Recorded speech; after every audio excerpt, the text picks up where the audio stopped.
আসসালামু আলাইকুম। দেখেন রতনপুর বাস স্ট্যান্ড নামতে হাতে ডান দিকে আমাদের আশিকুর রহমান আমার বড় ভাই দোকান। আমাদের দুইটা দোকান। আর সকালবেলা যখন দোকান খুলছি দেখেন দোকানটা চুরি হয়েছে। দেখেন অনেক টাকার মাল ছিল। তিনটা তালা ছিল, তিনটা তালা ভাঙছে এই যে এইগুলো দিয়া। আর অনেক নতুন মাল ছিল, মালটা নিয়ে গেছে। এই দেখেন এখানে আপনার প্রচুর মাল ছিল, এগুলার পার্সের মাল, তো এগুলোর দাম বেশি। দেখেন এর ভিতরে অনেক মাল ছিল, এগুলো নিচে পরে আমাদের ক্যাশ ক্যাশ ভাঙছে, অনেক নগদ টাকাও নিছে। অনেক যন্ত্র ছিল, যন্ত্র ব্রেক ছিল,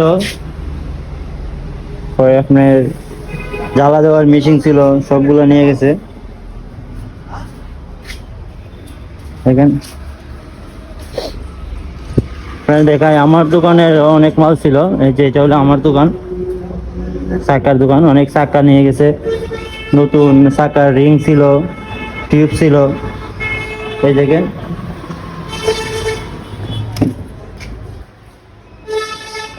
নগদ টাকাও ছিল, সব কিছু নিয়ে গেছে।